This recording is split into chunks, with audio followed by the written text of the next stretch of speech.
welcome back to Part-Time Characters, the podcast where we talk about movies as if we were part-time employees at a video store. I am your host, Maria Garcia, and today we are short of a co-host, but we have a very special guest, and you know him, but I'm going to start with my other co-host. I don't remember how I described you last time. Like, you don't enjoy anything that's not completely faithful to science. I think that's what it was around those lines. Somewhere along those lines. Still very accurate, I would say. It's Bridget Surdog. How's it going, Bridget? It's going. How about you? A little bit better than it's going, I guess. Oh. You alright? Yeah, I don't know. I just signed up to work OT, so I'm working like 12 days in a row in August, so I'm not looking forward to that. 12 days? Yeah. Ouch. Mm-hmm. Do you get 12 days off after that? No. Great, so it is just going. Yep. Alright. Moving on to our guest, and I think I have described him in the past as the friend that goes into the video store and doesn't necessarily rent anything, but stays around and chats with us. He will hate on everything that you love, and will annoy Bridget because of it, which is surprising because Bridget kind of does the same thing. But it doesn't matter, it is Jerry Rodriguez. How are you doing, Jerry? I'm doing pretty good. It's been a while. I don't think been. we've done this since January when we talked about the stuff we watch on Netflix. Yeah, that's true. Right, so half a year, and Jerry's back to, I don't know yet, either love or hate. I think it's the latter. A movie that just came out, so we will figure it out. I thought you just meant in life, like he's either loving or hating something. Like, aren't we all, though? Isn't that what we're doing? Mm-hmm. That's just the journey. I mean, So, yeah. and in the end, I mean, the love you make is equal to the love you take. So I assume Perfect. hate's the same way. I appreciate that. Are you annoyed yet, Bridget? Not yet. Okay. Somehow. We got an hour to go. Don't worry about it. Oh, okay. I was so worried. So today we're going to talk about the last two big movies that have come out in theaters. We're going to talk about Incredibles 2, and we're going to talk about Jurassic World: Fallen Kingdom. Both are sequels. I don't know if both are awaited sequels. One of them at least was. And we're just going to discuss them and decide if these sequels were worthy and worth watching, or if it was just sort of like a hit and miss. We were going to talk about Jurassic World first because it just came out last week. And Jerry suggested that we talk about first how we feel about the franchise, and particularly about Jurassic Park, the original one. And as I was watching, not to get into the movie just yet, as I was watching it, all I really wanted to do was come home and watch Jurassic Park. Because it just reminded me of all the great things about that movie. Not because this was good, but because I just really wanted to see that one. And I don't know how old were any of you when you first saw Jurassic Park. I don't remember myself, but I remember I was really, really young. Bridget, did you see it when you were young, or did you watch it like later on in life? I watched it later on. My dad wouldn't let me, and I remember being really confused because, like, but Dad, there are dinosaurs. There's Right. a T-Rex and an Allosaurus and this, that, and the other thing. Why not? And then I watched it like somewhere in high school, and I was like, oh, I get it now. That's why you didn't want me watching this movie. It's like way scarier than all the other ones, right? I mean, I'm not sure with Lost World, but at least comparing the reboots, they're definitely not half as scary as Jurassic Park. Yeah. What about you, Jerry? Do you remember when you watched it the first time? I remember I don't remember the exact date. Really? I remember it came out on June 11th, 1993, and I know that because that was my 10th birthday. So Okay, so Jerry's definitely older than all of us. Just saying. Yeah. Because I'm So always it the came- older one, I'm sorry. it came out on my birthday, and when I either saw it either that day or a few days or maybe a week later. That's too long ago to remember exactly what day I saw it. But I was totally blown away by Jurassic Park when I first saw it. I just could not get enough of the dinosaurs. I went and I got my parents to get me like the Jurassic Park novel, the Michael Crichton one. Went and read that. Eventually read The Lost World. Yeah, I was huge into this Jurassic Park thing. I couldn't get enough of it. I did not know this. Oh, yeah. Is the novel very different? It's a little bit different. We can get into what's the difference on that, but I mean, few characters do a few things. Like Hammond's a jerk in that one and ends up dying. Some characters are giving each other like roles, but it's pretty similar to the same thing. Although there's a lot more like kind of mystery reveal and the not like build up in it before it gets to the action, whereas in the movie kind of takes you to the island pretty quick. Okay. That's not, so, All right. that's So the main difference. you are a big fan. So that means, I was a big fan. as we were discussing before, this will be a love and hate situation for you. Jurassic World: Fallen Kingdom. Where do you land around there? And how the kingdom has fallen is. Oh, right, yeah. so first thing, how did y'all feel about? Because Jurassic, it had a few movies in the '90s. It went away, and then it came back in a big bad way. Breaking like box office numbers and stuff like that. How'd y'all feel about Jurassic World coming back? How'd y'all feel about that last movie? Well, when it came out, I've always thought it could go on, and I like the idea that the first park didn't work. Now we did it properly, supposedly, and it's working, and we're saturated with dinosaurs. I was just a little bit more afraid, not so much about the story, but the production behind it. It's like, we must get the it guy of the moment, which was Chris Pratt, and he's like on this other big franchise, and I was just worried the tone would be different, which it was, and I don't know. I thought it was enjoyable, but it definitely didn't have the magic that I remembered. But I couldn't make up my mind if it was because I was now older, or if kids today would watch it and feel what we felt back then. So that jury's still out on that feeling. What about you, Bridget? How did you feel about Jurassic World? I really liked it when it first came out. I mean, I had a lot of issues as well. Like, that's probably not how genetics works when you create a dinosaur from using cuttlefish and tree frog DNA. But I ignored it. And I was just like, all right, we'll pretend that some of this could actually work. Do you have those same issues with the original one? Sometimes, yeah. Okay. Because, like, animals don't just attack because they can. They attack when they're hungry. This is my big issue with most, like, animal disaster movies, like Jaws or basically any of the Jurassic Park movies, where it's like, it's a carnivore, so it's going to attack everyone and not actually eat them. The bodies will just stay there for you to find them. It's a predator. It's evil. Yeah, that's the only explanation. And that bothers me, but I have an easier time getting over that than some other things. 'Cause I'm like, all right, it's just a plot device. They're just trying to get you scared. That's all it is. Right. But then as far as like Jurassic World went, aside from the Indominus Rex, most of the animals did act in that way. They only attacked when they were hungry, when they were looking to eat. They didn't just do it all because there was something in front of them. Right.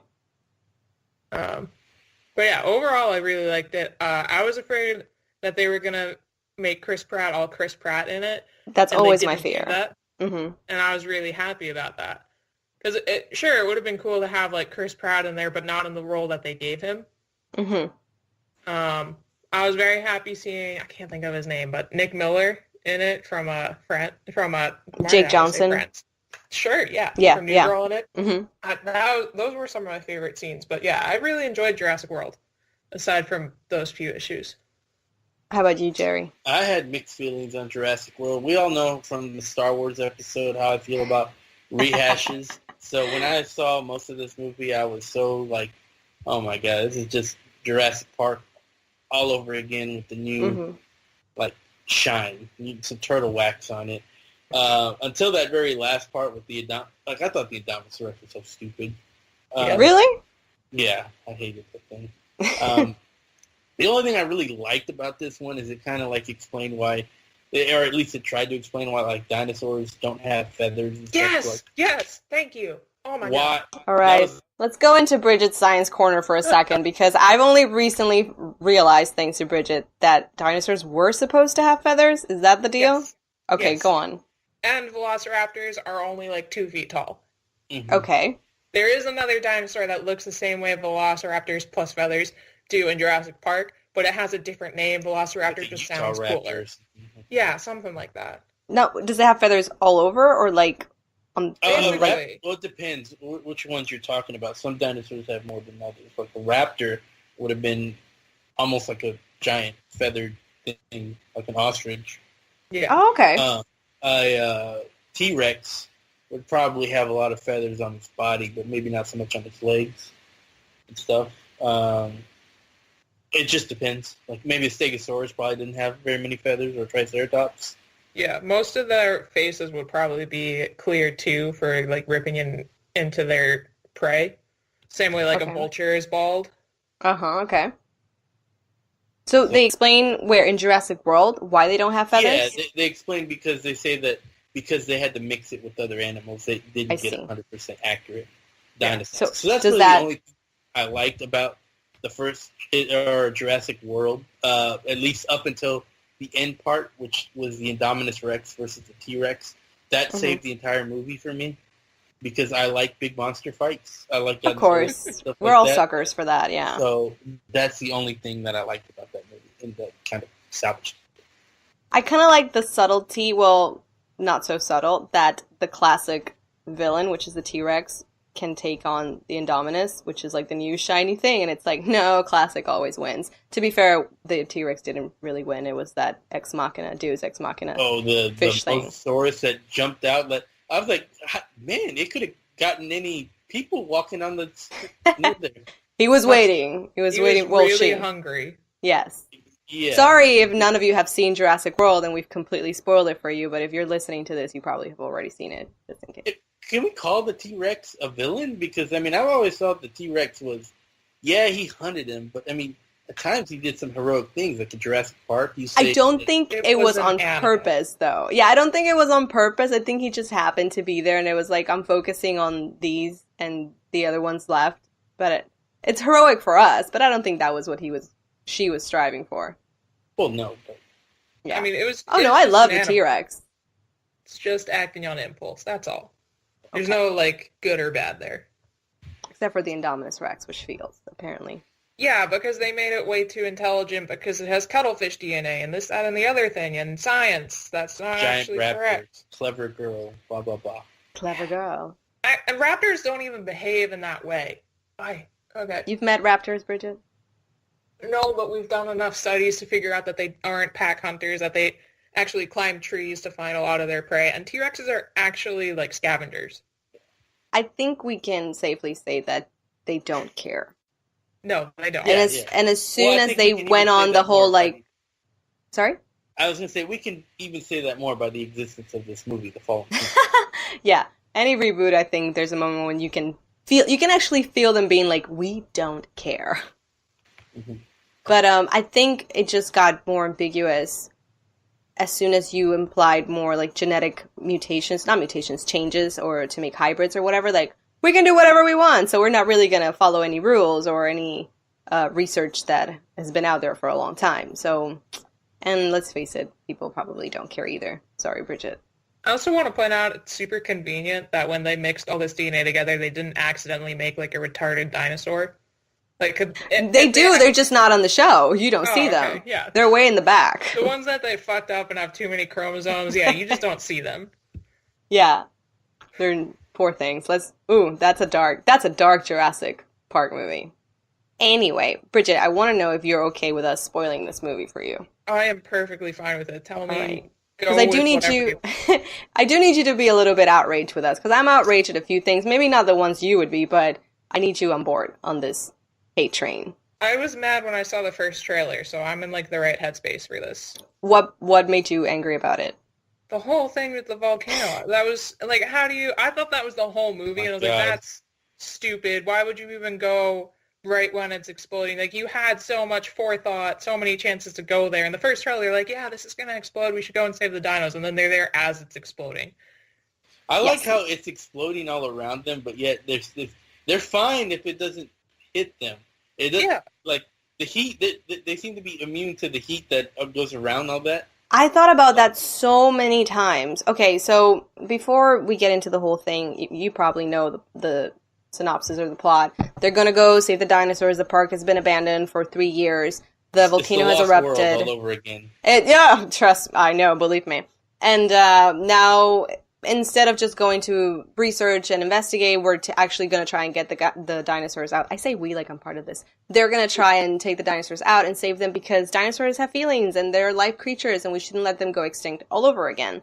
Jeff Goldblum makes the teeniest, tiniest appearance a la Morgan Freeman style just to narrate something. And prove his point once again that we should just let life and nature do what it has to do, which is like they're gonna go extinct again. But no, Clary doesn't listen, and okay, I do need some background information on this. This whole Lockwood character, who's supposed to be Hammond's partner, this is a new thing, right? This is not mentioned ever in Jurassic Park. I don't ever remember a Lockwood, so I wanted to make sure.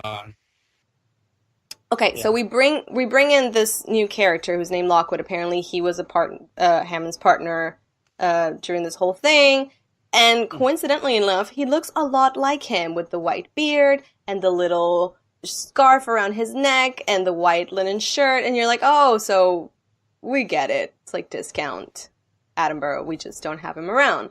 So apparently, they're gonna provide the equipment and everything to bring the dinosaurs out, and that's why Claire decides to do it.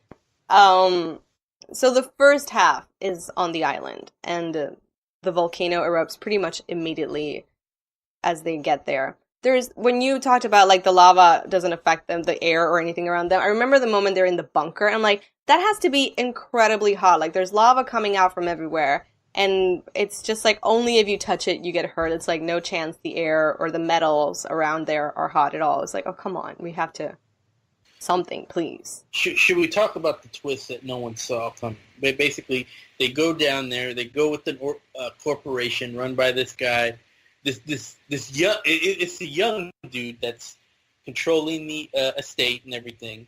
Yes, because Lockwood is like dying. Yeah, Lockwood, the good-hearted Lockwood's dying, and he's got this young guy that's running the estate. Kind of like, remember in Billy Madison where he had that young guy helping out? It's kind of like that. So he sends his corporate, hunters with them, just like in the Lost World.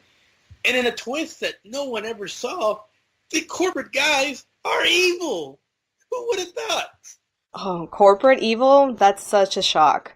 To be shock. fair, though, I do turned. think that was part of one of the trailers, though. I don't think... They turned on the heroes. They turned on Chris Pratt. How dare they? How could... I mean, honestly, the moment Buffalo Bill is in a movie, you're like, he's evil, right? Like, that's just what happens. Is that Buffalo Bill, the main... Are you serious? You're the hunter? second person. You're the second person who has told me that. The second I saw him, I was like, oh, Buffalo Bill is in this. I'm sorry. Goodbye That's Horse him. wasn't playing, so I didn't recognize him. It's all right. But yeah, like, it was like clear villain moment when I saw him.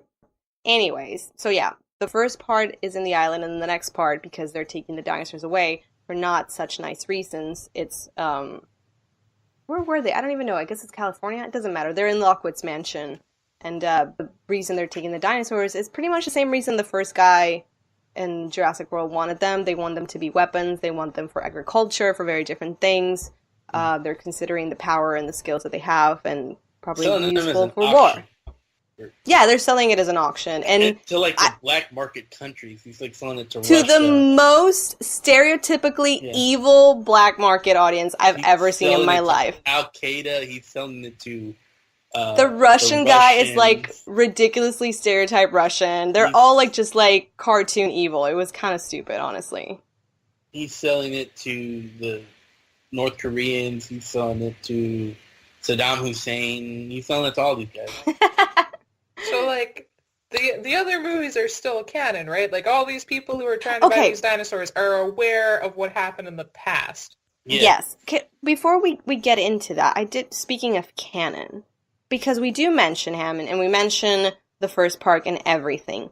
What happened to that original island? The dinosaurs are supposed to be there still, right? Wait, which island did they go? Because, okay, there's the B island, and then there's the A island where Jurassic Park and Jurassic World take place, and then there's the B island where the Lost World takes place. Okay, is Isla Nebula the same island from the first one? Yes. Okay, never mind then. I was confused. I don't know. They never mention, because the point was that the dinosaurs were starting to scatter and go to a different island. So I don't know why we don't consider that there's other dinosaurs somewhere else. But sorry, Bridget, you were saying? I don't remember. You were talking. You were asking if the other movies are still canon. Yeah, like if these movies are still canon, because like they made that pretty clear in Jurassic World, like people died in the last one. and we know about that. Why are these people trying to buy the dinosaurs? It'd be, you know what I could see them doing instead of selling it as like military weapons is selling them for like trophy hunting. Well, that's That would probably, make we more don't sense. really know. We don't really know everything that they're going to do with them. They just want to make money off of them. So there's been like, I don't know how many millions in lawsuits because of what had happened. So yeah, everything is completely shut down. And Claire is working sort of like to protect the dinosaurs and getting people to vote to protect them, they want to find a safe haven for them, and not create a park, just somewhere where they can be naturally and They're like leave the it at that. hippies. They're like Yeah, they're they're being, dinosaur it's very, yeah, social justice warriors for the PETA. dinosaurs. Beta? Yeah, PETA. Okay. Girl. PETA. God, no, they're definitely Can we not talk PETA. or can we just mention a little bit about how stupid it was in Jurassic World, where like what we're just talking about, where they were trying to weaponize the raptors and the guys like, or what's his name from Full Metal Jacket, Vincent I never remember D'Onofrio? his name. Vincent D'Onofrio. There you go. He is. Hold Private on. Kyle. Hold on. What? Hold on. He's the guy from Full Metal Jacket? Private Pile, yeah, the one who shoots himself. And Off. Are you serious? It's him. also Kingpin and Daredevil. He's also. You know, I know him. I just didn't make the connection that he was the one from Full Metal Jacket. That's insane. Okay, never mind. Keep going. Okay, Wow. well, anyway, and he's talking about, man, imagine if we had these raptors down when we were trying to get, Osama bin Laden. So I don't know what he was saying. Keep talking about I'm Osama like- bin Laden. I'm like, is a raptor really that much better than like a tank or, a B? You can B9 kill bomber them. or Yeah. something? Like, I don't know. My question in that is, how is like a lion not similar to a raptor? exactly. It's ridiculous. It's honestly ridiculous. And they're doing the same thing in this movie. It's like, oh yeah, it's built like a tank or whatever. It's like, yeah, but you can still kill it, right? And Yeah. I don't know. It's honestly a dumb idea. You could just build a tank won't turn on you. I would Pretty love much. if they had gone the trophy hunting route, because then we could have like had an actual intelligent discussion about how that's not, like, it's obviously terrible, but some places actually use it to protect the animals. They had some ideas with this movie, like, the whole whether clones have, like, these, red animals have, but it was just so poorly executed that I didn't care. Yes. Yeah. But they do pull at the heartstrings really hard. So we're leaving the island. I keep saying we, I'm not there. They are leaving the island, and they're taking only like a certain few species. I think it was mostly predators that they took. Not all of them, but the majority. Of course it is. And You know what? Here's the whole thing. If they would have just made non-carnivores, only herbivores, Jurassic Park would still be running just fine right now. But that's like, true. But it's the scare element. Like, you don't want to, like, really? Do you want to see just herbivores, like, eating plants? No, people want to see the shark. In this case, the T-Rex, or whatever they're creating. But if we're comparing it to like Africa again, the most deadly animal in Africa is the hippo, which is not carnivorous. There you go. I don't know what the equivalent would be for this. But Honestly, do you probably do you Triceratops. want to see a Jurassic World movie without a T-Rex or a raptor? I'm Come not on. saying that at all, but like, Come on. They're not Yeah, trying that's a to good be point. they were not trying to be safe. They were trying to make money, and you go to see like the most dangerous thing ever. You go to the zoo and you want to see the lions. Exactly. Yeah, Or the giraffes. Honestly, the giraffes are pretty cool. But anyway, the point is, they really tug the heartstrings because they're leaving. And is it a brontosaurus? The one with the super Oh long my neck? god, Yeah. yes.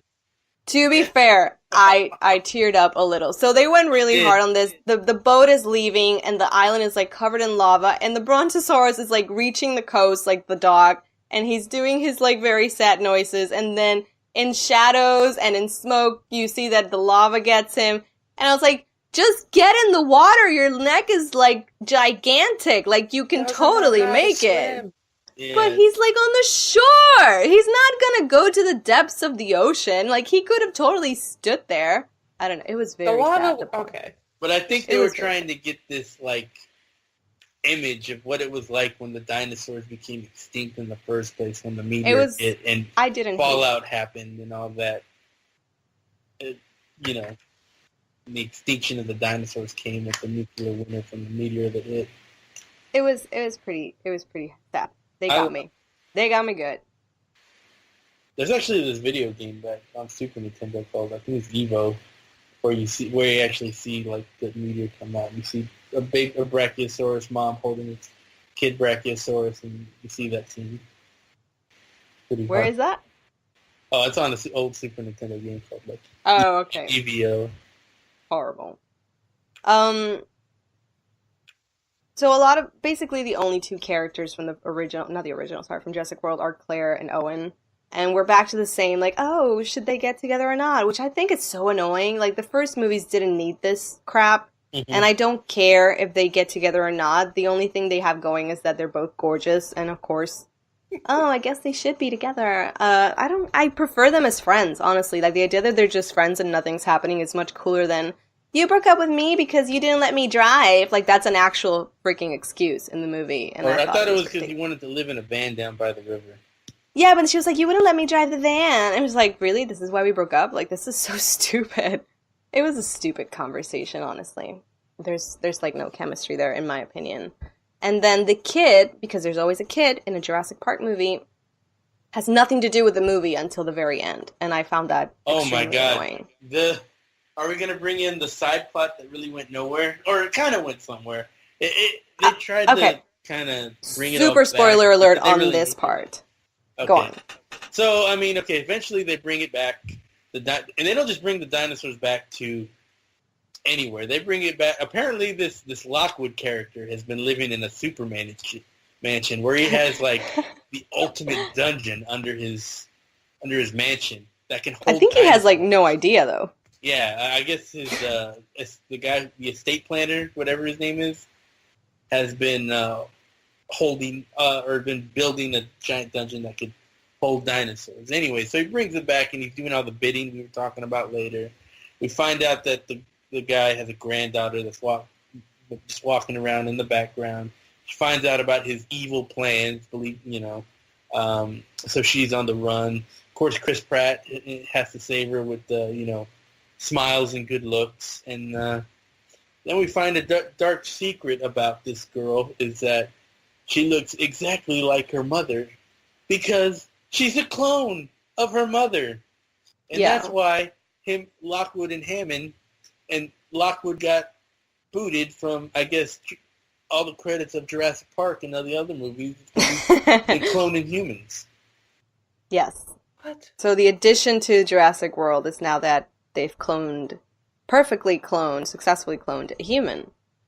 And it's not really important in any way. Yeah. It doesn't bring anything to the story. It's for except for later. Yeah, for one point later on, which is, I guess, okay, but I don't know what they're gonna do with that. Like, it just seems like they're gonna go with that in the next movie, but that's not what we're here to watch. Like, that's a different thing, So I don't what is it? Was it to show just how evil or messed up they were with their ideals? I really don't know what the point of the girl being a clone is. It was for that final moment. Yeah, I guess. Because, I mean, like I said, they had the idea of, what is life? Where is, does clone life count as real life? Stuff like that. This genetic life, like, this being born in a laboratory, is that you still have the same rights as someone born naturally. Yeah. Which could have been good, if they would have. It's a great message, yeah. But you don't have to bring in a human for me to get it. Like, I got it. I was on board with saving the dinosaurs. Yeah, she was like, oh, they're like me. I have to release them into... Okay, so basically... Oh, that line was so cringy. Yeah, okay, so basically we all know what happened. The dinosaurs get out. They kill all the bad guys. They eat them up. We even have a new, specially genetic, the Endoraptor, which is basically just the... what was the last one called? Indominus Rex? Indominus Rex. So it's okay. Rex? I don't know, something like that. All right, so here's the thing. The Indominus Rex was a mix of the T-Rex, I don't know what else, and then we find out raptors as well, right? It was part raptor and it could communicate with the raptors. So now the Indoraptor is half Indominus Rex, half raptor. So we have two parts raptor inside this. It's stupid. It's the same thing, just smaller. It's double down. Yeah, and so... He looks cool, don't get me wrong. It was a very cool dinosaur. Yeah, he's the main villain. He's as all the dinosaurs are killing all the bad guys, he's the one chasing Chris Pratt and the clone girl and them, and they have to find a way to defeat him. And I already forgot how. I think they knocked him off the roof and he died or something like that. It's like a glass. It was a greenhouse. It was all very similar to the... We've all seen it before. Everything in this movie you've seen before. And particularly in the previous one. So we have another Deus Ex Machina with the Raptor where they're like in a pinch and the Raptor shows up to save the day. You're my boy, Blue! And then Blue, of course, leaves once again. And then the T-Rex also does another one of his classic last-minute moments. I'm really sick of this crap because I think the T-Rex is amazing. And I'm tired of them just bringing it in for nothing. Like, I really want to see the T-Rex. Some of my favorite sound design and sound effects is the T-Rex roar. And totally side note, okay, so you know the scene where everybody sees in the trailers where the T-Rex roars and the volcano suddenly erupts behind it and it's dramatic and epic and everything in the trailers? That is my favorite scene in the entire movie because they don't show you the rest of the scene where he's roaring. The volcano kind of explodes and it kind of like hits him like the, what do you call it? Not the explosion, the air, whatever. Like the steam? No, not like the whiplash, I guess. I don't know what you call it. Like when the explosion hits you. I need help here. This is... Yeah. So it kind of like knocks him a little bit as he's roaring and he's like, oh, fuck this. I'm out of here. And he just leaves. Oh, yeah. And I laughed he just so hard. Like it's no big I deal. laughed so hard in that. He was like, oh, no, I don't have time to have my epic moment. Let's get out of here. And it was really, really funny. I like how that other one was, they're just dripping lava. It's like no big deal. Like, no. Oh, yeah. Oh, I'm kind of burned, but I'm fine. Yeah, no big deal. Gotta get my meal. I want to talk a little bit about the humans in general, because I feel like every decision made was dumb from the beginning. From the idea of selling them for warfare or whatever, to the actions they had when they were in danger. Like that whole scene in the elevator when he tries to hide and everybody's hiding behind the doors of the elevator, he didn't need to move her. He completely fitted next to her, and he could have put on the code and closed the doors and it would have been fine. So he like moves this lady from her spot. She's in the middle of the elevator now and she screams for no reason, which alerts the dinosaur. And then it's just like, oh, this entire scene happened for absolutely no reason other than... I feel like that. Oh, speaking of stupid parts, I'll tell you the dumbest one was when old man Lockhart, or is his name Lockwood? Lockwood. Old man Lockwood. He finds out that the guy, the estate planner, he finds out he's evil. Like, he finally believes his granddaughter, and he's like, all right, guy, come up to my room over here. You know what? I have found out you've been doing all these bad things, and I want you to take my phone and call the cops and have them arrest you. Come on. Do it. Stupid. Do it. Just do it. I know I'm a defenseless old man right here by myself, but, call those cops. And, you should have just called the cops well ahead of time. That's even more stupid than Ned Stark talking to Cersei about knowing about the kids. It's exactly that. Of course, then, the gladiator moment comes. The guy goes Commodus on him, and, just... But, okay, let's talk about that. The casual murders in this movie really upset me, because no matter what you say or how, scary the original was, I think in its core, Jurassic Park is, movie...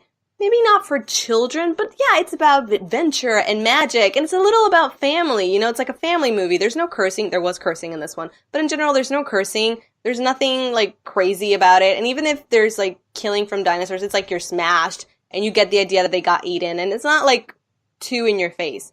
This guy, spoiler alert, murders Lockwood by asphyxiating him, and I was like, this is low-key really horrible to have in a Jurassic World movie. We never done that before. I don't think so. Human-on-human murder? I don't know.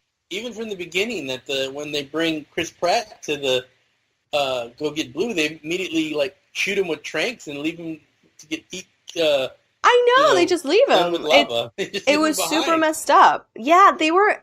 I don't know, they made some really weird decisions in this movie. Like you said, this is an old, feeble man. He's not gonna get up and do anything, just leave him in the room and go and do your auction. There was absolutely no need for that insinuation that he kills him by smothering him with a pillow. That was so messed up, in my opinion, to have in a movie like this. Well, I mean, he was threatening to call the cops on him, but he was stupid enough to say, "You call the cops on yourself." Take the phone and leave. He's not going anywhere. He's dying. He's in his bed. He can't move. That's true. Although He's there not was gonna do anything. that maid that was there, he could have helped. I mean, you can tie them up in a room or something. I don't know. It was just, and then the girl finding his grandpa dead and knowing he got killed, that was like excessive. All of that. And then, which I don't know if it's as bad, but I think it is. So there's a moment where Chris Pratt creates a diversion by letting out the dinosaur that butts you like a goat. I don't know what that dinosaur is called, but we all know he can kill you with a headbutt, like that's for sure. So he lets that dinosaur out into where all the super cartoonish villain people are, and he's like butting everyone around, but he has horns as well, and you hear squishing. So very casually, Chris Pratt just let everybody in there get murdered for no reason. Well, I mean, I guess there's a reason, but it's like his fault. Like he totally killed all those people. Yeah, but I mean, those people were trying to kill him, so at least that makes sense. But it's very like, I don't know. It's a bit much. I don't know. I thought those, like, murder things were it was a lot. I mean, and I don't know about this. I had, it might have just been me, but I had, like I said, everything we've seen before, I was pretty fatigued during this movie. Yes. So, like, all these kills, all this, everything we're talking about, I really didn't get all that mad during watching it. I was just like, well, can we just... Let's go through the motions. Let's hurry it up. Let's finish this. Come on. That's mostly what I could say about this. I was bored a lot through this movie because it's the same stuff over and over. I wasn't bored. I thought it was fun. It's just like nothing new, like you said. Like we've seen everything before.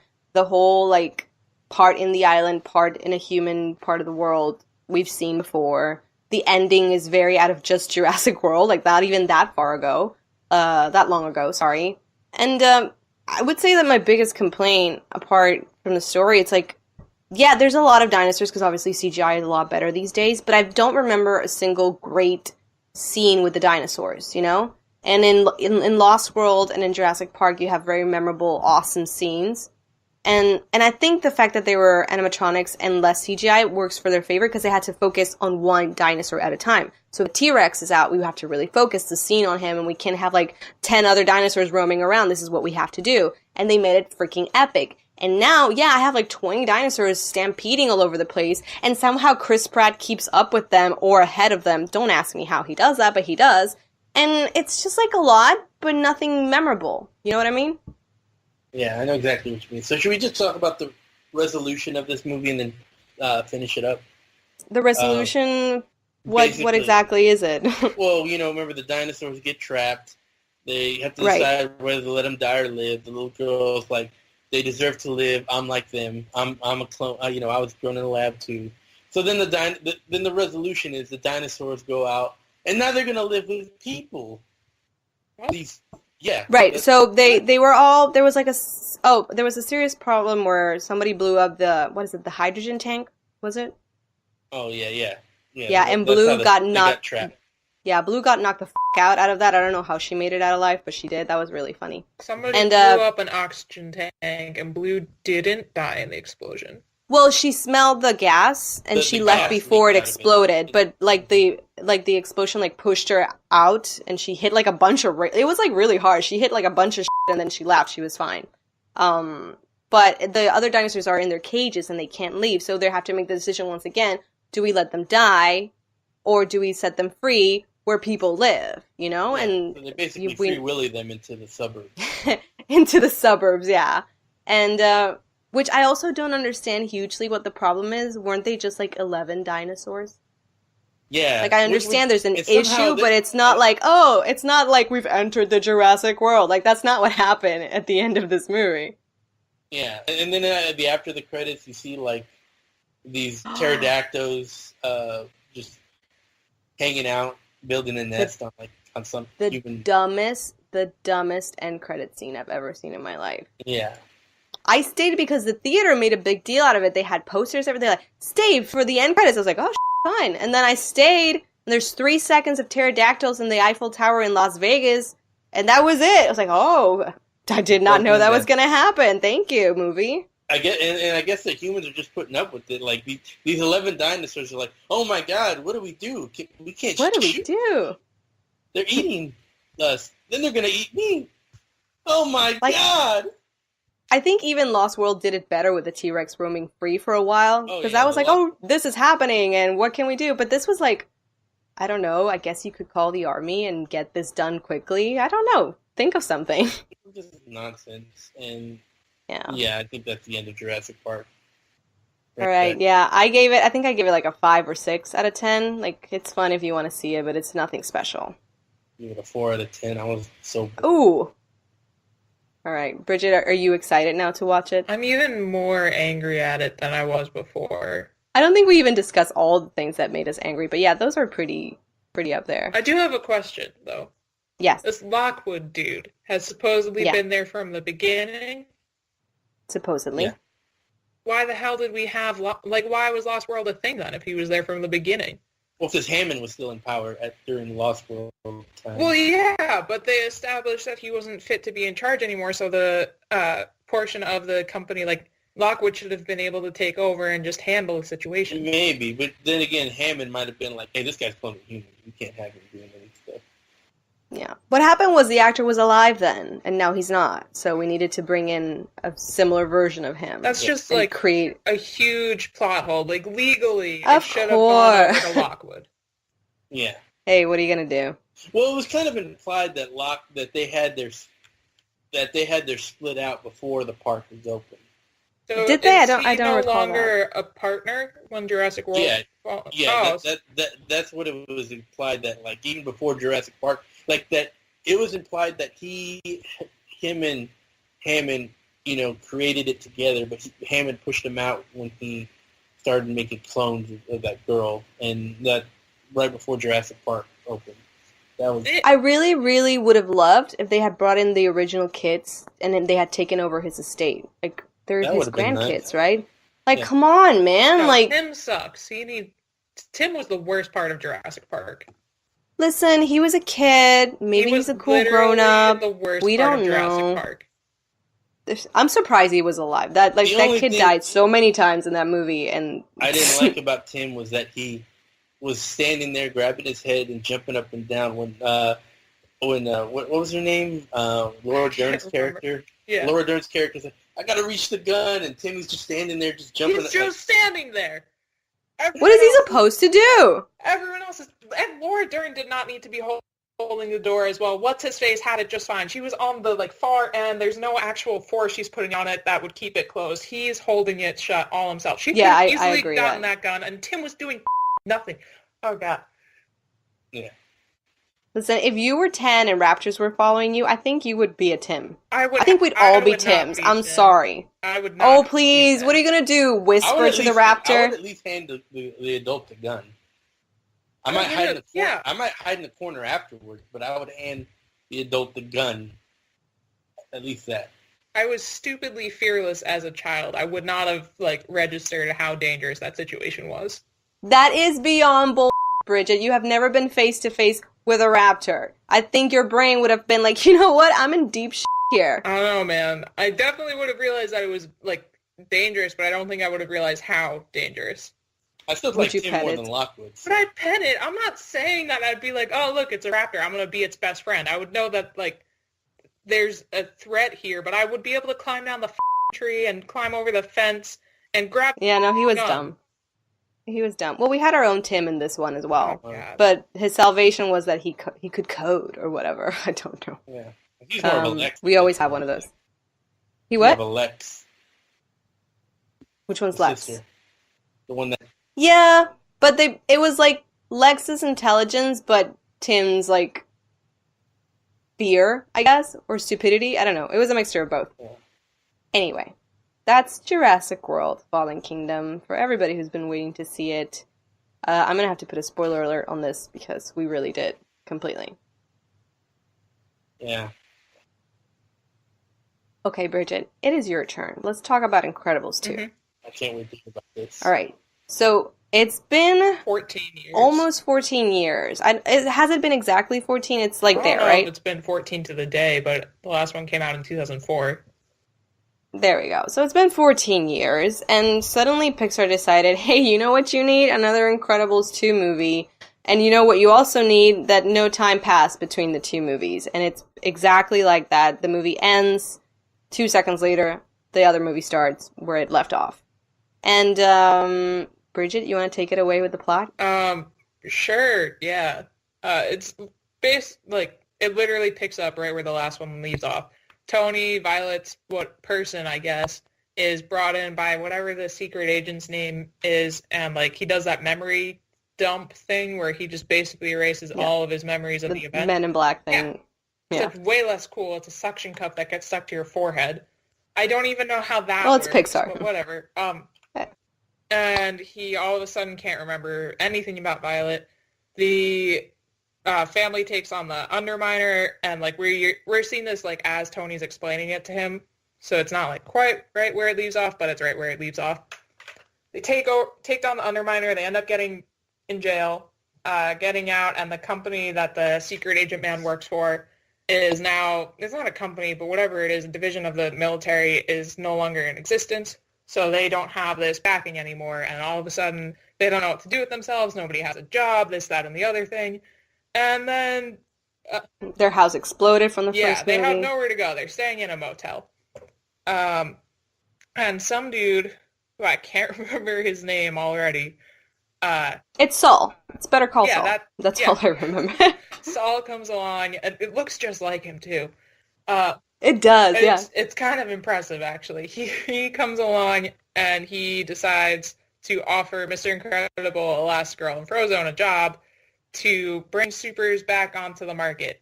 And shady shit happens. Jack-Jack's powers are known to the rest of the family, minus Elastigirl while she's away working. There's a raccoon that I thought was going to have a much bigger part in the role because it was in a poster and was only in for 5 minutes in the movie. And then it's longer than the other BB robot in Star Wars. I don't remember the name. BB-9E or something like that. Oh, yeah. There we go. Yeah, longer than that. There's Saul's sister looks like the Tina Fey character from Megamind, just like her. And you can basically figure out the entire movie if you've seen the trailers, which is the worst part. You can figure out the whole movie if you've seen the first one. Well, yeah. So do we have another rehash here? Yes, I would say almost completely the same. Yeah, unfortunately. Well, the difference is that Elastigirl is the one who goes out to kick butt because they're trying to rebrand superheroes because we only see, what is this we thing, Maria? I don't know what's happening. The people only see what the government tells them and the news tells them, which is destruction, and the heroes are at the center of it. So they want to put on cameras in their suits and everything to make people see the heroic thing that they do, and kind of get behind the idea that superheroes should be legal again. That's the whole point. They want to change the law.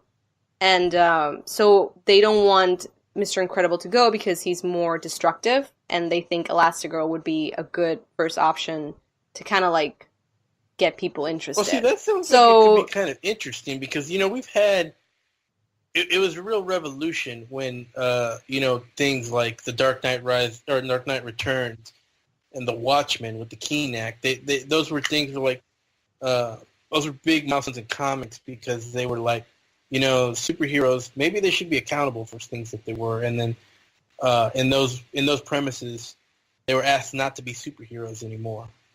Right. So yeah, I like the idea very, very much, and I enjoyed that as well from the first one. Sorry, I interrupted you.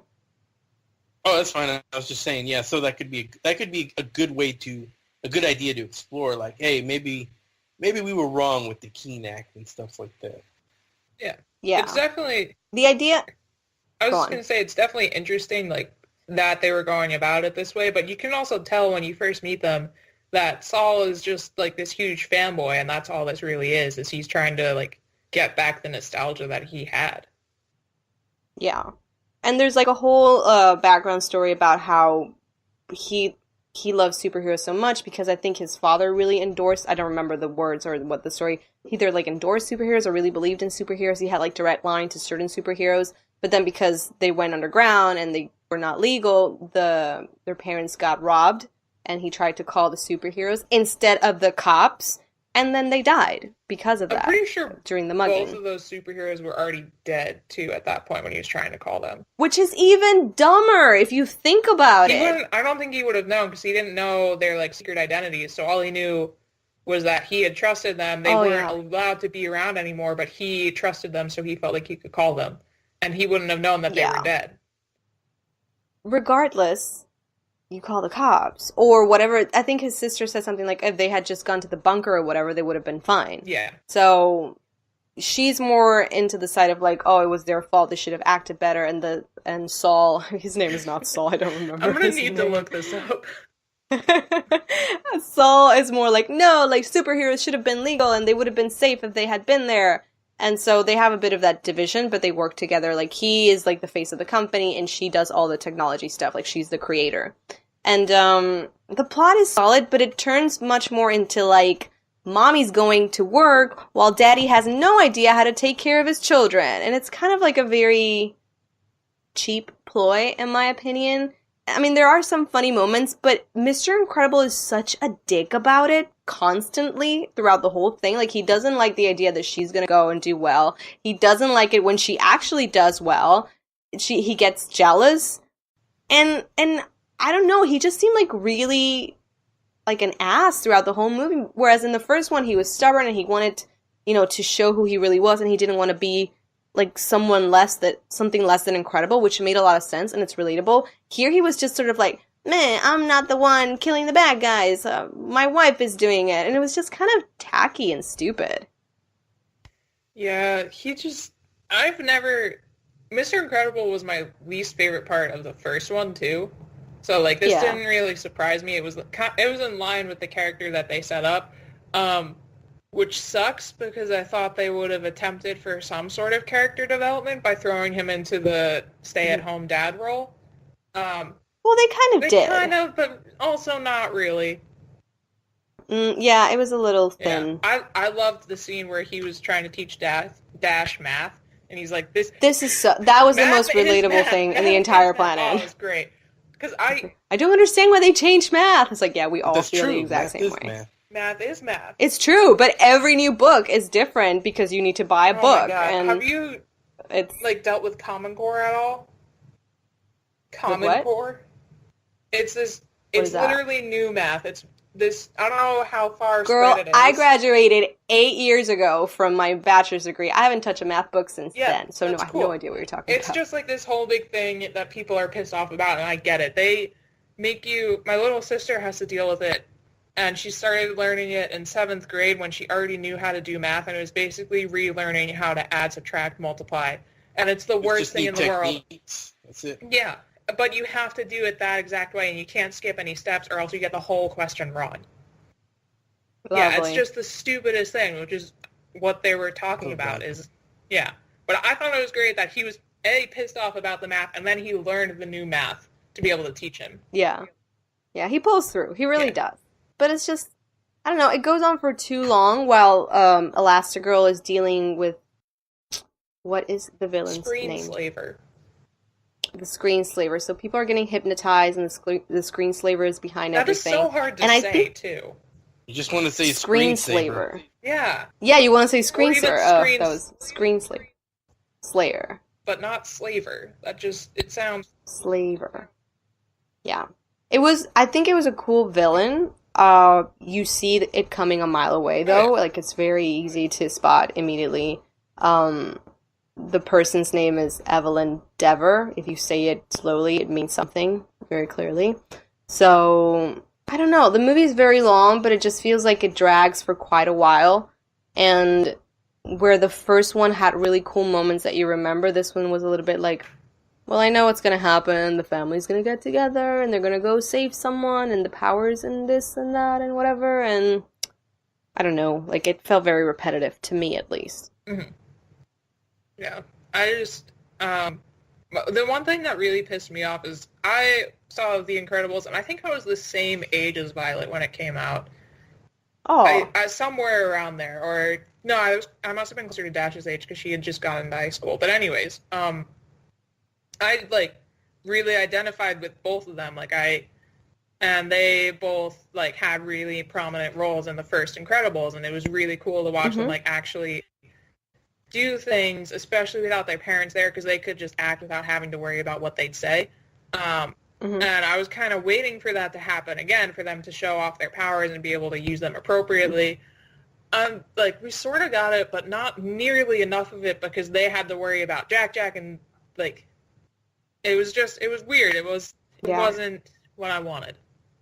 So because Jack becomes this growing up of the characters. Like, because generally when you have characters like that when you're younger, you want them to grow up with you a little bit. Yeah. Well, that's the problem, because in the first one, the kids have powers, but we're in the whole, like, we shouldn't use them, let's not be everything we can be. That's one of the reasons, apart because it's visually amazing, why Dash's scene, like, running away from the bad guys in the first movie is so freaking cool, because he can finally be everything he wants to be, and he's amazing at it, and you get to see it. And even though Violet doesn't show her powers fully, because she's, like, struggling and she's afraid, like, she grows, and that's so lovely to see that she's not as shy anymore, and she's not using her powers to hide herself, she's using her powers to be better, you know? And in this one, like, because the timeline is so close, there's not much growing happening for them in this one, you know what I mean? It hasn't been years that have passed, they're not facing new problems. Violet's biggest problem is that the boy doesn't remember her, and Dash doesn't even have, like, a real story, does he? No, he's just there. Yeah, there's nothing there for him. And then Jack becomes like this hot potato of 17 powers that everybody's kind of like trying to keep a hold of. And so that's mostly the comedy in the entire movie. It's Jack, which is great, but it's also like, it's so easy. It's a baby, you know, and the baby has crazy powers. Of course you're going to laugh. Yeah. I also thought Edna Mode was just like, they just came up with something for her to do. I mean, but I definitely wanted to see Edna I was again. Really happy with seeing her, but I was disappointed with, like, the plot they came up with using her. They're like, oh, Bob doesn't know how to deal with a baby. Let's bring in somebody who clearly has no child experience to take care of him for a day and figure out just how a to cameo appearance for basically. Yeah. Which is kind of weird considering that this comes out directly after the first one, so you should, or like timeline in the movie wise, you would think she'd have more prominent role. Yeah. Well, the role is that Jack now has superpowers, and nobody knew, which I still don't understand, and I've talked about this, like, I don't understand how nobody got it from the last scene in the first movie, like, Jack becomes a ball of fire. How did you not see that? That doesn't make sense to me. How could you not predict that, considering your two other kids got powers? The fact that everyone's so surprised, and they saw Syndrome taking him away, and he did all that, they completely act in this movie like no one saw that. Like, oh, it's such a shock. So the reason Edna comes in is because, well, apart from Bob not being able to deal with a kid who has 17 powers, she finds a suit for him. She finds a way to, like, keep him more controlled, and that's why she comes in. Did you guys know that Edna Mode's voice is Brad Bird? I didn't know that. I did not know that. That's crazy. They had him, like, just do the storyboards for it, so they just had a voice in there, and then they brought in all these people to do it, and they were just like, oh, no, Brad, you did it the best. Okay, that's funny. I did not know that. So yeah, that's Edna's story in this whole thing. Oh. I mean, her story wasn't huge in the first one either, right? She's just fun. Yeah, but like it also kind of propelled the story onwards. We could have still had the same movie without having Jack with the suit. Yeah. Because when he's fighting Syndrome at the end of it, he had a direct control over what he was doing. He knew what these powers were going to do and what effect it would have while he was fighting. And the same thing with the raccoon. As he was fighting with this very intelligent animal, weirdly intelligent. Anyways, he knew exactly what he was doing, and every power that he used for a purpose. Like, we could have easily seen that without the stupid suit. Well, I think he's dangerous for everyone around him as well without the suit. So there was like some kind of, not control of him controlling the powers, but if he's bursting into flames, make sure that nothing around him gets burned. Like, I think it was more about that. And I think the suit was more for protecting Bob than for protecting Jack. Yeah, it just seemed like we could have done better in that. I didn't feel like it propelled the story at all, like it helped in any way. In general, I feel like they could have done better. And I feel really arrogant saying that about Pixar because it's Pixar. but for a 14-year wait, I feel like you could have done better. Should Absolutely. have. It doesn't sound like the story was all that great, but No, it's okay. Don't get me wrong, it's not a bad sequel, but if they had gotten it out 3 years after the original one, I would have been great. This is amazing. It's been 14 years, though. here's Yeah. one question I do have. I mean, Yeah. it sounds like you're down a little bit on the story, but from what y'all just said, it doesn't sound like all that great. But one thing I really liked about was the subtle humor from The Incredibles 1. What about did it have the same humor here? Did it deliver in the same way? Did you laugh, Bridget? I laughed at here and there. One of the scenes that really stuck with me was when Bob and Helen were talking about her taking the job, and he was jokingly like, well, we all know I do it better. And like all that little back and forth about being supers, I really enjoyed that. I thought it was really cool. And when Dash got the universal remote and accidentally opened up pools everywhere and started destroying all the furniture. But yeah, a lot of the humor was kind of not as great as the last one. I agree. But like, still not terrible.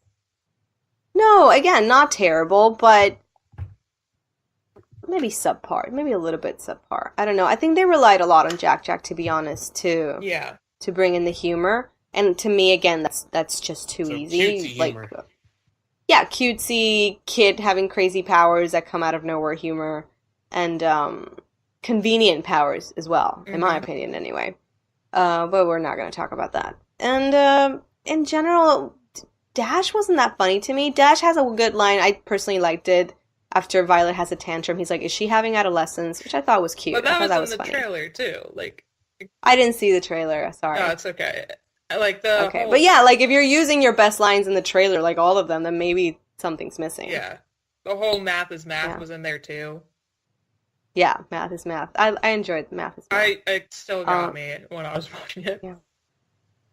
I don't know if this is important or not, but I really felt it. The voice acting, they're the same actors. And Craig T. Nelson was older already in 2004. I felt it wasn't the same. Like, it just feels a little bit too old for Bob. Yeah. I mean, Craig T. Nelson was Mr. Incredible's age when he did Poltergeist in, like, the 80s. Yeah, so... But he sounded great in 2004. I thought it fitted the character. It fit the character well, and it didn't really bother me. But now it's starting to show. Like, you can hear it, that it's like Bob sounds very tired, and this is not about the character. I mean, like, it just didn't fit anymore. And Holly Hunter as well. Like, she already has such a peculiar voice and accent, and it just sounded like more intense now. Like, her ursh and sounds were like very, I don't know. Like, it bothered me a little bit. Yeah, I would definitely agree with that. Like, you could tell with the two of them that they've gotten older. More with Craig T. Nelson. I think he's like Samuel 70. Jackson sounded exactly the same, though. I think Craig T. He's Nelson like late 70s. Yeah, I mean, Coach was a long time ago. Yeah, it's been a while. So yeah, I felt that a lot. And I think the only one who was replaced was Dash, I think, because his voice changed. Yeah. And, I mean, obviously. Same thing But, same thing with what? Nemo in Finding Dory. Oh, yeah, of course. Yeah. I wanted to say, like, one more thing, and I'm going to try not to spoil it. I don't get the villain's plan. It doesn't make sense. Yeah. Actually, I have to spoil it. I'm very sorry. Spoiler alert right now. Jerry, you okay with it? I'm okay with it. All right. So the character's name is Evelyn Dever, which is evil endeavor, and it's like duh. And sure, I don't understand. Like, she wants, for some reason,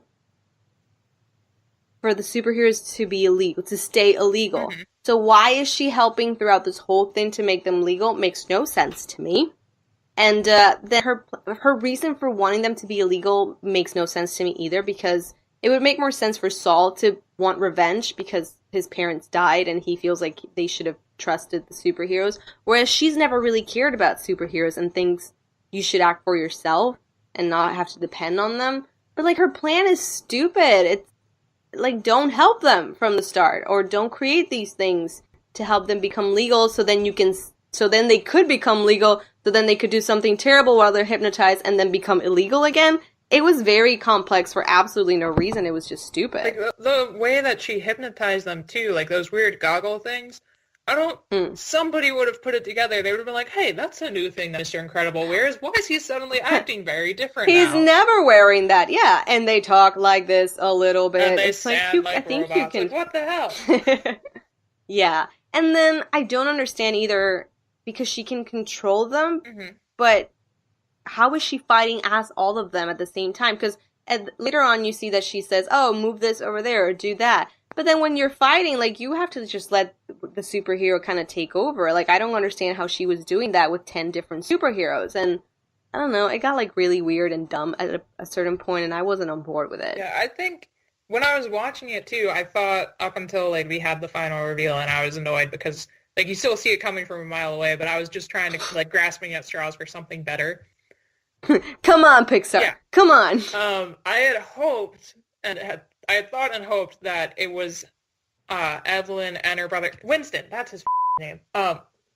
Evelyn and Winston were using the using the screenslaver as a means to bring back the supers. Because you can say you need the supers again, but unless you have somebody for them to take on and fight, you're not really going to prove that.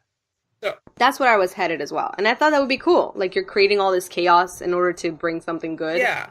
And then having, like, Elastigirl have to make the decision that, yes, I do believe the supers should be legal again, but this is not the way to do it, and having to oust them, and that potentially keeping them illegal, or even making it legal. I think that would have been a lot better than what we got. That's already such a better story. And then the cameras would still be rolling in their suits, and people would realize she made the right decision, and then they do become legal because of that. Yeah. That would have been... That's already a better movie! Pixar should just talk to me from now on. Yeah, let's do that. New people, Pixar, please. Exclusively with Bridget, please. All right, Cars forward. Yeah. Bridget. All right. Yeah. And I kind of really enjoyed the message of the screensaver. He has a bit of a monologue at some point while they're searching for his signal, and it's all very true. Like, the message of the villain is cool. It's just like the reveal is boring, and with Syndrome as well, it was very cool because he was, like, hurt in the past, and he wants so much to be a super, and then if everyone's a super, no one really is. Like, that's kind of those are really great ideas. No, I wish they had, but like I'm saying, Syndrome as a villain was very cool and had a very interesting reason to do what he was doing, and this was kind of, like, not great, in my opinion. Yeah. Yeah. That's about it for me. Do you have anything else to say? Yeah, there's one point when Elastigirl, like, is figuring it out. No, it's after the kids come and take their glasses off, and Elastigirl is still wearing her new suit, and she doesn't think to take it off because there's still cameras in the suit. I was like, you should get out of that right now, because now she can see everything that's happening, even though you took your masks off. And I was so mad. And then the reason we're like, oh, you should put this back on and we could be a family. I was like, what? Well, she did change. She did, but, like, it was just, that never occurred to them. And I got so mad. And honestly, it didn't even occur to me either. But you're right. That makes a lot of sense. Yeah. In general, it was okay. I just think it's too late. It's too late. And I know they're going to go for a third one. And what scares me, yeah, they're totally going to do that. What scares me the most is that I feel like Pixar is running out of ideas. And I could be wrong. I mean, they're not very open about what projects they're doing, which I think it's great to keep it kind of under wraps. But we've had, like, so many sequels and this and that, and it just feels like what once Pixar didn't want to do, it's doing it way too much now. Yeah.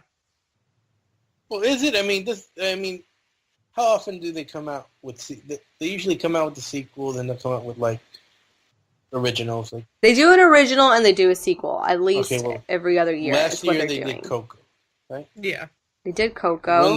Finding Dory was after that. Before that. Finding Dory was just okay. Kubo was. It's really. Else. Kubo is not Pixar. Yeah, that's Laika. Well, it's DreamWorks. Is it DreamWorks? It's Laika. Or Laika or whatever. Yeah, that weird one, that other one. Yeah. I don't know. I don't know if The Good Dinosaur hurt them a lot because they had two originals in a row in a year, which was Inside Out and Good Dinosaur. And I don't know if that hurt them or what, but I think they're moving a lot to sequels. But I don't know. I don't want to see Wall-E 2. Like, do you want to see that? No. They're doing Toy Story 4, which is still a sequel, considering it was pretty much wrapped up. And like they're looking for Bo Peep is the plot. It sounds like it's almost going to a direct-to-video quality with Pixar with this Toy Story sequel. Might be like a Netflix original. Like Simba, or it's like Lion King 2.5 or whatever they call it. Yeah. Yeah. Oh well. It was okay. It was enjoyable. Yeah. Unnecessary, in my opinion. If they do a third one, I think the only way they could do it is like talking about all the people who had their memories taken, like having them try and figure out what happens and one of them becomes a villain or something. I think that's the only way they could effectively make a third one. They will do it, absolutely, but whether it be good or not, we'll find out. What would you rate it, Bridget? Probably give it a 7, like just slightly above average. That's not bad. I gave it, I think, a 6. All right, that's pretty much everything for our movie reviews this week. This is our longest episode since we came back. Wow. We talked a lot. We did. Could have kept talking, honestly. I could have complained a lot more, but I was restraining myself. What questions should we have this week? I don't even know. Question? Oh, you mean like an Adonis question? Yeah, not necessarily. It could be relevant. So no rice versus noodles? If you have one, sure. How about George R. R. Martin or J.R. Tolkien? Oh, never gonna finish that. There you go. There's your question of the week. Bridget can answer. I don't think anybody can answer. Okay, you heard it here. George R. R. Martin or Tolkien. Oh God, can't even say it. Good luck. Also, Jon Snow and Aegon got married. Yeah, they did. For real. Makes me kind of happy. Something good came out of this show, other than death and suffering. I guess one thing good. Yeah. I don't think anything else good would happen. We'll find out in 2019. Anyways, that's pretty much our episode, you guys. Don't forget to comment at donnagrani.com and let us know out of those 3 questions. And also, if you watch the movies, let us know what you thought of them. Are we wrong in kind of hating them and being disappointed? Let us know in the comments. You think they you can also let us know. Yeah, do you think they're good sequels? Or they will get sequels? Oh yeah, that's a better. Oh, they will. That's not even a question. That's totally happening. All of them are getting sequels. All right. Do you think they should? No. Yeah. I don't know. I think this Fallen Kingdom might have Batman and Robin the franchise. Oh. Nah. It's making a lot of money. They're not gonna quit. It's not gonna end. Absolutely not. They need to wrap it up. I don't know how, but they will. Yeah, do you think they deserve sequels? Let us know in the comments. And you can also let us know at Twitter if you look for PT Characters, or you can send us an email, parttimecharacters@gmail.com. And if you would like to reply to us individually, you can also do that. And we can start with Bridget. Where can people find you? You can find me on Twitter and Instagram under Bridget Surdock because I have a unique enough name to be able to have just my name instead of something weird. And I... like Twitter, it's just where I tweet about random shenanigans that goes on in my life, and Instagram, I put a bunch of drawings and shit on there. So Bridget hates everyone in her drawings. Just letting you know. I mean, I'm not gonna disagree. Bridget is always angry in her drawing. Maybe not always. Is it you? Is it you though? Is what me? Well, you have like a particular character that you always draw, and I always wonder if it's you because it's very gender neutral. Oh, the weird but little I'm not sure if it's figure just dude. You. Yeah. More often than not, yes. Okay. What about you, Jerry? Where can people find you? So you can find me at on YouTube from the Hype Watch. Just look that up. We do a lot of discussion videos. We did mainly on Song of Ice and Fire, but sometimes we talk about the show. Sometimes we talk about other things. Like recently, We talked about Cobra Kai, which is awesome. If anyone hasn't seen it before, love that.